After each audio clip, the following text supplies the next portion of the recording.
Um, I wanted to come on live because I've done a couple of videos. I've talked a little bit about water fasting. There's going to be videos coming out about the water only protocol I did back in December, and then there's going to be a video coming out soon-ish about a dry fast that I did, and I've been sharing a little bit about it on social media as well while I was going through it. But what I wanted to do was I wanted to come on live and really talk about, and of course, if people come on and there are questions, I'm happy to answer questions. But I wanted to talk about who fasting is not ideal for, and some of the guidelines that you want to be observing, because there's a lot of people that are talking about different types of fasting. Now, intermittent fasting is usually the fasting that most people do, which is like 16 hours of fasting, 8-hour eating window, or 18 hours of fasting, 6-hour eating window. Those are some of the ways that you can play with it. You can also play with like, starting at a certain time of the day and then ending, like not eating food past a certain time. And that could be 4 o'clock, that could be 5 o'clock, that could be 6 o'clock, that could be 7 o'clock. Ideally, like one of the things that I always recommend for all of my clients is to not eat 2 to 3 hours before bedtime. And that way your sleep is going to be better. And of course, ideally having your lightest meal for dinner. That way, the less density there is in the foods that you're eating, the better it is digestion-wise, and the more energy. Sorry, stirring my green juice.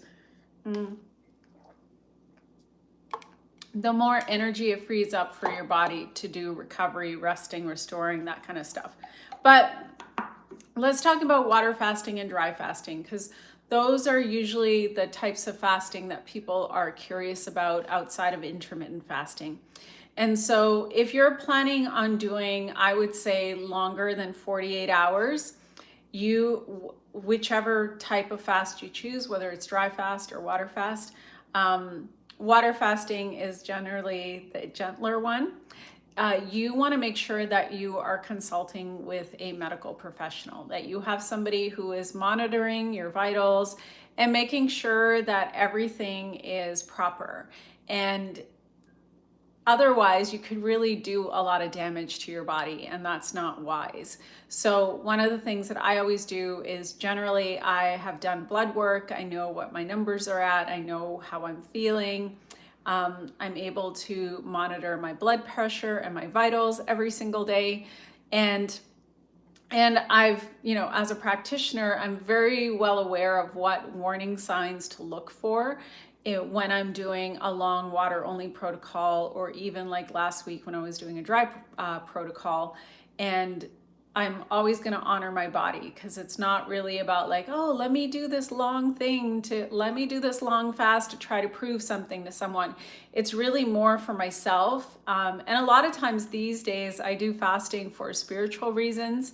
I have found that I just get like clearer signals, or like I like to call them downloads from the universe, from the creator, and from higher consciousness. And so that's part of the reason why I do it. But a lot of people do fasting for the purposes of weight loss. And my feeling has always been, and I've said this for many, many years, which is because I've been fasting now since 2021, so going on 5 years.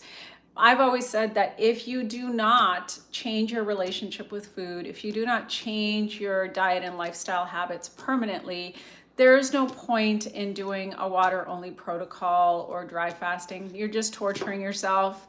And the bigger issue is changing the fundamental habits that you have. And for that, you may need to, it's probably ideal to work with someone, because if you're trying to willpower your way through it, there's this stuff going on right now. Oprah's doing a big push for Ozempic, for GLP-1s. And there's this whole messaging that's happening right now, if you pay attention to it in social media and in the news media, which is about like, oh, obesity is a disease and you have to treat it with medications and all of that. And there's no conversation about like what kind of diet is ideal for a human being, and what are the barriers that people have to getting quality food and quality nutrition into their life, because a lot of people live in food deserts. And yeah, like what exactly is going on for people that's driving them to overeat, to overconsume? And I would say like a part of the issue is that most people are eating food that is such low quality and so toxic that at the cellular level their cells are hungry, and so the hunger signals stay on. The other part of it is that their gut is so messed up that even if they are eating better quality food, none of the nutrients are getting in. And then the third issue is that people unfortunately are addicted to food, and the food companies go out of their way to make processed foods highly, highly addictive. In fact, years ago, um, this would have been like 2007, 2008. I want to say 2008. There was a book that was called Fat, Sugar, Salt. And it basically was an expose of the food industry and the lengths and the millions of dollars that they spend to make food very, very addictive. And then based on that, what ends up happening is then, people become addicted to fast food and processed foods and soda pop and stuff like that. And these are things that are not natural to the human body. So someone, of course, starts to put on weight, and they start to have issues with their health, and they get fat. Then they're dealing with not only addiction but also weight issues and obesity and all of that. So nobody's having that conversation. The conversation they're having is, well, obesity is a disease, and so we're going to treat it with medication, which is exactly the wrong conversation to be having. But anyway, back to fasting. So someone's asking, who are you? You can go to my page. It says who I am. I'm a practitioner in regenerative health. Feel free to go there. Anyway, so back to fasting. Who is fasting not ideal for?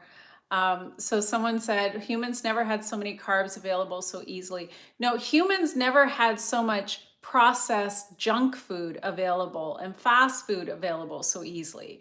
It's not just the carbs, right? So for example, this is a carb, right? It's fruit, but this is okay for my body to have. A candy bar or a donut is crap, right? So it's understanding what kind of food the human body is designed for and doing that. And I talk on my channel, I have videos where I go into that a little bit. But anyway, so back to fasting. Who is fasting not ideal for? Someone who has adrenal issues. So if you're going through like a very, very stressful time and you already know that you're at capacity, then that is not an ideal time to be doing a water fast or any type of fast. Even for juice fasting, I would say it's probably a little bit questionable because your body needs more support. And this is like for myself, like as soon as I broke my dry fast last week, I had some water for a couple of days, and then I went to the minerals. I went to the greens because I knew that my adrenals needed support. And so if someone has adrenal issues, definitely not a time to fast. For women who are, pregnant or breastfeeding, absolutely not. No fasting. That's not the time to fast. And then in terms of dry fasting, if someone has heart issues, kidney issues, liver issues, no, it's a hard no. You should not be doing that particular type of fast. And then even with water fasting, you would want to make sure that you're under medical supervision because it could potentially be dangerous. And unfortunately, a lot of people see things on the internet and they hop on trends and they go, oh, I'm going to do this thing. And you have to make sure that your body is going to be okay for it. Otherwise, you could potentially harm yourself. And that's not smart, right? So, I've had a practice now for over, So someone said he has hypothyroidism for 10 months, severe constipation, and using a laxative. So the issue is when you have hypothyroidism, your thyroid is slow functioning, which is going to slow down every single process in your body. Instead of taking a laxative, which is a band-aid, it doesn't address the issue, which is the thyroid. You are wiser and smarter to address the root cause of the thyroid issues. And if you address the root causes of the thyroid issues, there should be no need for taking laxatives or any of those things. Like, that should not be happening. The other thing is, it could also be connected to your diet. If you have a diet where you're not properly hydrated, 75% of people are chronically dehydrated. Those are just facts. It's interesting because I used to teach yoga, and I taught yoga for a long time. And I taught hot yoga, and I was always talking to people about hydration. This was like almost 20 years ago, and people are still chronically dehydrated. Nothing has changed. I'm still talking about water. And a lot of people are drinking the wrong kind of water. They're drinking tap water. They're drinking reverse osmosis water, which has no minerals in it. So it's essentially dead water. And the water is just like flushing out their system, flushing out the minerals in their system, but they're not actually being hydrated at the cell level. So I have a video on my page where I talk about hydration and the type of water you want to be drinking and why hydration is so important. But if you're not properly hydrated, then of course that's going to affect your ability to go to the bathroom. You are going to be constipated. The other thing is the types of foods that you're eating. If you're not consuming a lot of fiber, if you're not consuming what I like to call hydrating foods or structured water, this is where fruits are great, right? Fruits have structured water in them. But if you're not having any fruits, any vegetables, no living water, then of course it's going to impact your body. If you're doing a lot of processed foods, fake foods, junk foods, that's going to impact your ability to go to the bathroom as well. All right. So I think I said what I needed to say about fasting. So if you have adrenal issues, no fasting. Right? If you are pregnant or breastfeeding, no fasting. Oh, actually, here's the other point.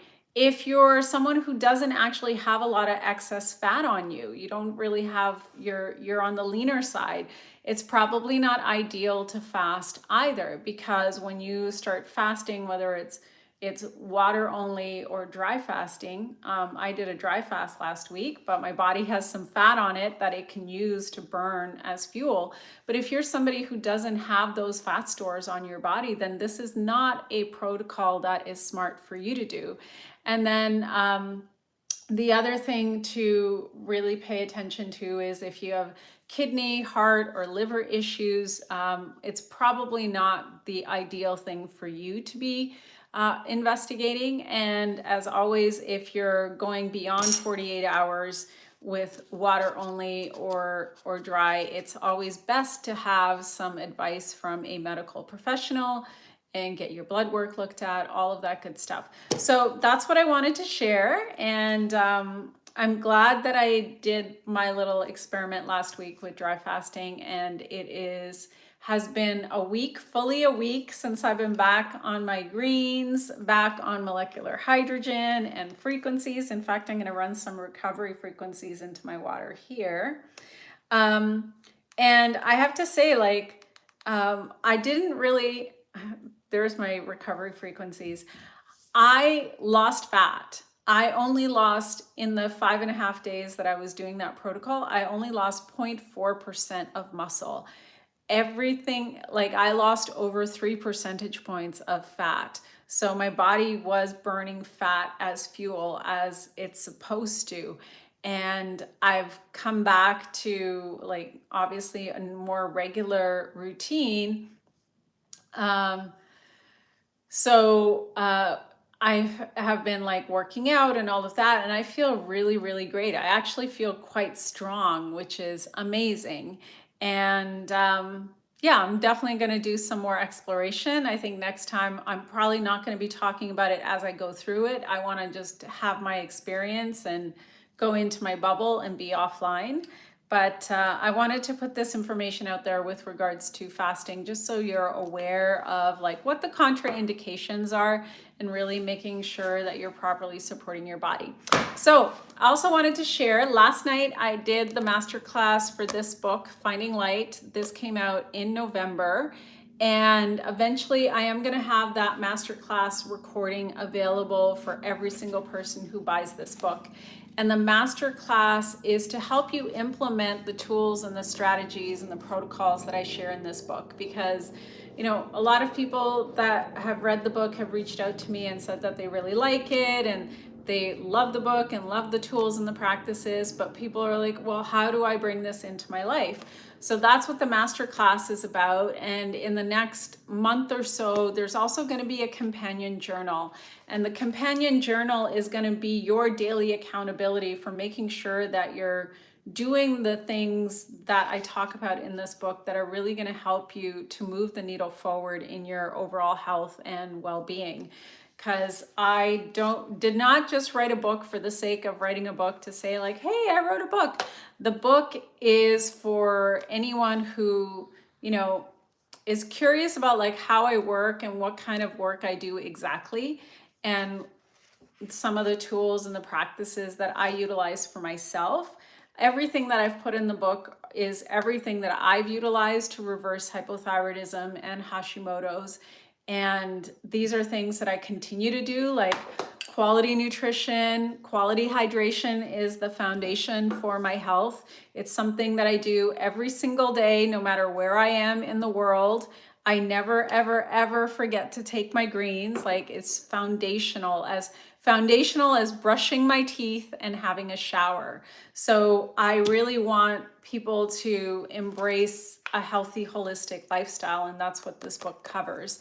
I'm gonna answer this final question, and then I gotta sign off. So this person with the thyroid issues said that they've got hypothyroidism and anxiety. So anxiety is connected to adrenals, which is not surprising. So when someone's thyroid goes sideways, the adrenals will often step up to try to support the thyroid. So usually when there are thyroid issues, there's also adrenal issues. There's also gut and liver issues. So you say you have done everything. You haven't done everything, because if you have done everything, you would be healthy. The body is capable of healing itself to regenerate itself. But if you are doing a lot of the wrong things, then you're going to feel frustrated. Of course, I get it. I was on this journey. I had hypothyroidism and Hashimoto's for 6 years, but I spent 6 years doing the wrong things. What were the wrong things? Poor diet, HIIT. I did high intensity interval training for like 2-3 years and was shocked and amazed that my body didn't lose any weight. What else? Poor diet, poor like exercise habits. I didn't address my gut health. I didn't address parasites. I didn't address stress. There were a lot of things that I didn't address. And that this is part of why I do what I do, was I had to crack the code and figure out like, what does root cause healing in the body actually look like? And someone said, take digestive enzymes for constipation. That's terrible advice, because it doesn't actually get to the root of the problem. The root of the problem is this person's adrenals are tanked. They've got issues with their thyroid, issues with their gut, issues with the liver. You have to resolve those issues at the root level. If you don't do that, and if you just take, you know, a supplement for this and a pill for that, sooner or later, you're going to have more and more issues. And then you're going to be taking more and more stuff, right? That's what ends up happening. So I'm going to sign off. You're welcome to go to my page, Balance Life with Julie. And there's lots of videos I've done where I talk about thyroid. I talk about all kinds of stuff on my page. So feel free to go check out my page. And I'm going to sign off for now, because I actually have to get on, someone said, what are your thoughts on NAC? Unnecessary.